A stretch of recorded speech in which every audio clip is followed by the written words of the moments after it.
Let me start off by saying I think the Fender Vintera series is probably the best bang for the buck in the whole Fender lineup.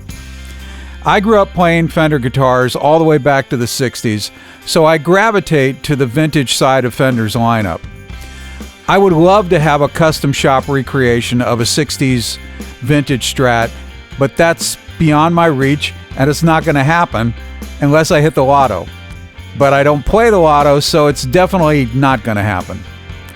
But I'm a huge fan of the Vintera series because it has the features and the feel of a vintage guitar at a price that I can afford.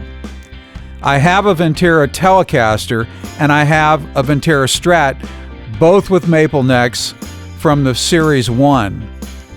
One big feature of the Vintera II series is the option of a rosewood fretboard on some of the guitars.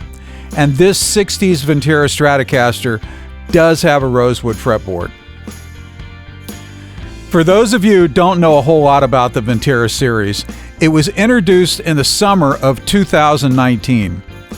The Vintera series was inspired by vintage model Fenders of the 50s, 60s, and 70s, and features authentic specs, period-correct neck and body shapes, pickups, and hardware.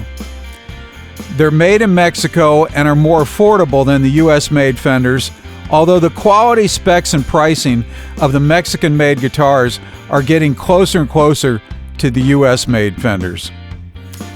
This Fender Vintera II Stratocaster cost $1149 at the time of this review, but it's rumored that Fender is about to increase prices again in a few weeks on some of the models. This is no surprise. I think in the past few years, Fender has probably had increases every 6 months. The Vintera II Stratocaster has an alder body with a gloss polyurethane finish. Mine is a beautiful Lake Placid blue finish with a mint green 3-ply pickguard, and the finish looks great. The Lake Placid blue color has a slight metallic or metal flake sparkle, and the deep clear gloss gives it a three-dimensional depth. The weight of my guitar is 7 pounds 6 ounces, which is on the lighter side. I'd say most of them are right around 8 pounds or maybe a little over. The rosewood fretboard is one of my favorite features on the new Vintera II series, and this 60 Stratocaster has a really nice, consistent, dark piece of rosewood. It's not just a thin rosewood veneer, it's a thick slab rosewood fretboard. The rosewood gives you a different playing experience than a maple neck. In general, the opinion is that maple is faster, snappier, has a brighter tone, and rosewood is darker, richer, and maybe a little thicker sounding. These qualities are generalizations for sure, and the differences are probably really more subtle. Some people prefer maple and some rosewood. It's personal preference, and one is not better than the other. It's just whatever you prefer. Out of the new guitars that I bought over the past few years, I have more maple neck guitars because rosewood was just not available on most affordable Fender models. And given the choice of Paul Faro, Laurel, and maple, I opted for maple neck. The neck has a 7 1/4 inch radius and 21 narrow tall frets. I like the feel of the rounder radius fretboard, but some players prefer the flatter fretboard radius, like on a Gibson or some of the more modern Fenders like the Professional Series and the Ultra Series. The neck profile on this guitar is a vintage C-shape, which is very slightly thicker than a modern C-shape. The maple on the back of the neck has a nice, tight, straight grain, and it's finished in a slightly amber tone for a more aged vintage look. The rolled fret edges are standard on the Vintera series, and it makes the neck nice and smooth feeling. No rough edges, snags, or protruding frets to irritate you. The nut is a synthetic bone and was cut correctly for the stock 9-gauge strings. What is synthetic bone, you ask? I have no idea. But Google tells me it's tusk or corian, which is a manufactured product, and hence synthetic. Synthetic does have some advantages because it does not require lubrication like a real bone nut does. So that's a plus. The truss rod adjustment is at the base of the neck, slightly under the pickguard. In order to adjust the truss rod, you have to remove the pickguard or the neck. So there's that. The newer design Fenders have the truss rod adjustment at the headstock like a Gibson does, which does not require disassembling the guitar to adjust. My guitar out of the box was set up with the tremolo floating so it moves in either direction, and the action was a little higher than I prefer. There was also a little too much neck relief for my taste. I usually deck the tremolo for better tuning stability, so I did tighten up the springs on the back and I adjusted the truss rod. After I made those adjustments, the guitar played just how I liked it. Looking under the hood of the Vintera shows that the pots are CTS and the wiring and soldering is neatly done. The electronics are wired with master volume, tone for the middle pickup, and tone for the bridge pickup. Wiring is not the vintage cloth wire, but rather the more modern vinyl wiring. There is no shielding on the back of the pickguard and no body cavity shielding paint. In fact, there's no finish in any of the route cavities. It appears that they put on the finish before they cut out any of the routes for the electronics. Fender describes the Vintera Stratocaster pickups as vintage-style 60s with a crystalline bell-like Strat tone. The back of the pickups are gray in color and there are handwritten numerical markings. I would describe the sound of the pickups as medium to low output with a very even tone. The resistance readings verify this. The bridge pickup was 5.2, the middle pickup 5.1, and the neck pickup was also 5.1. The middle pickup is reverse wound, which is not period correct, but really who cares? I like having the noise canceling middle positions, and the Vintera has a 5-way switch, which is also not period correct, but it makes the guitar so much easier to use. Here are some audio samples of the Vintera pickups.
To me, the pickups are a little thin for my taste. They have a lot of snap and sparkle, but my favorite Fender pickups are the Fat 50s, the 5962s, and the Tex-Mex, all of which are a little thicker sounding and have a little more output. The hardware on the Vintera is exactly how I remember it back in the day. The vintage tuners have the slot hole in the top, so it's easy to measure and change the strings. I think most people would agree that the Fender Modern 2-point tremolo is an improvement over the vintage type 6-point tremolo. But on a vintage guitar like this, I like the vintage correct hardware, so I'm fine with the vintage style tremolo. I would avoid doing any deep dive bombs with a vintage style trem because of the way it's screwed into the edge of the body cavity and the chance of breaking the wood. I know Hendrix did it, but I'm just saying it's a little risky. If that's your style, maybe you should consider a 2-point tremolo. The Fender Vintera 60 Stratocaster comes with .009 to .042 gauge strings, and it comes with a gig bag. After playing this guitar for a while, there's a few things that I'd like to change on the Vintera. My first wish would be jumbo frets. Maybe they're not vintage correct, but neither is a 5-position switch or the reverse wound middle pickup. I like the jumbo frets because the larger surface area requires less pressure and gives you a smoother playing feel, and it's easier for string bending. Some players feel that the narrow tall frets are more precise and don't like the increased fret height. Next on my wish list is a nitro finish. I can appreciate the fact that polyester or polyurethane is a rock-hard finish that resists all kinds of abuse, but I don't mind having a guitar get scratched up a little and getting some character to it over the years as I play it.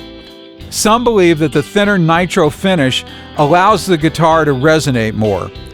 I don't know if that's true, but it doesn't hurt to have less finish. Back in the day, we used to just strip all the finish off the guitar down to the bare wood. Did it make the guitar sound any better? I don't remember. That was a long time ago. Next wish, a real case. Okay, Fender's trying to keep the price point affordable, but I think they could come up with some inexpensive hard case that wouldn't add that much to the price. Minus the price of the gig bag and upcharge $50, and I would be good with that. Wish number 4, forget the mint green pickguard.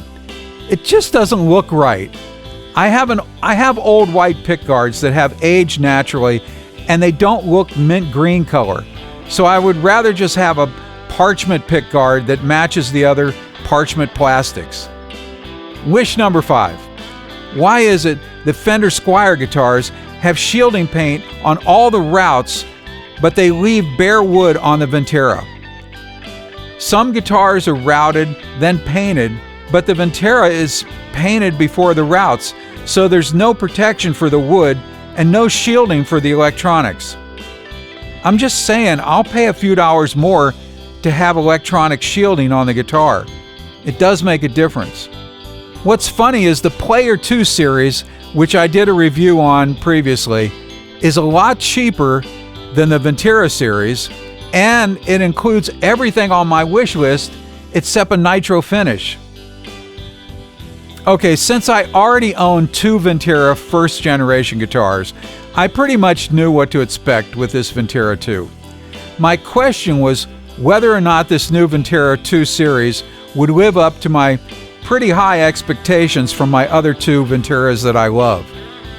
Well, I'm still on the fence. I love the rosewood fretboard and the rolled fret edges, which definitely give the guitar a smoother playing field. I applaud Fender and the Ensenada factory for staying the course in the concept and the design of the Vintera series. If it ain't broke, don't fix it. Don't go changing what works. They've added features to what was already a good guitar and kept the price at a fairly affordable range. What bothers me is a bunch of little things that taken individually would not be a big deal. The first thing I noticed is that the bridge saddles were way out of adjustment. The dealer I bought this guitar from makes a big deal out of its thorough inspection process, but it doesn't appear there was any quality control from Fender or the dealer. How could something so obvious as the bridge saddle intonation and the setup have slipped by the quality control and the inspection process? Okay, I can adjust the saddles and the intonation, no big deal. But then I noticed that there was too much neck relief and the truss rod needed adjustment. Okay, that's not a big deal either, except to adjust the truss rod on the 60s Vintera Strat, you have to remove the neck. When I removed the neck, I noted that the 4 screws that hold the neck on seemed like they were really loose fitting and the wood felt like it could strip easily. As I removed the 4 screws, the neck just fell right out of the pocket easily and there was no resistance. The neck should be a tight fit in the neck pocket, so there's little or no play, and that was not the case. Lots of room to move around and become misaligned. When I removed the pickguard, the screws also felt loose, like the wood wasn't solid. Under the pickguard, I noticed that the polyester paint they used on the finish had somehow dripped down into the neck route and covered up the identification strip or the barcode. I've never seen this on any other guitar, so it just looks like sloppy workmanship. I noted there was no shielding on the back of the pickguard or any of the route cavities.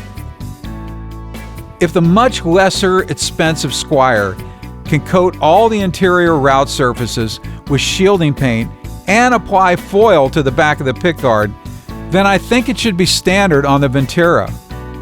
The next thing I noticed was the back plate that covers the springs for the tremolo was warped and it didn't sit flat on the back. For it to be pushed up like that means the screw holes were not drilled in the right places and it was pinched, causing the cover plate to become misshaped or warped. This means maybe drilling new holes or widening the holes on the plate, both of which are not good solutions. Maybe it's just made out of a thin plastic that tends to warp, and a thicker replacement backplate might work better. You know, any of these issues would not be enough for me to be concerned, but together, they give me serious cause to doubt Fender's quality control. I really want to keep this guitar, but I'm nervous about what might pop up next. It's a shame because these little things that bother me are really not enough to make this a bad guitar, but they make me question the build quality. Keep in mind that this is just one guitar out of the thousands that Fender makes, and it might only be this one that has issues.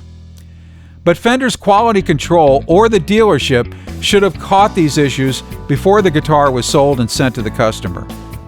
Thank you for watching. Please subscribe, like, and comment. I have lots of other reviews online, so please check them out. I hope I've given you some insight into the Fender Vintera II 60 Stratocaster, and hopefully it'll help you decide if this is the right guitar for you.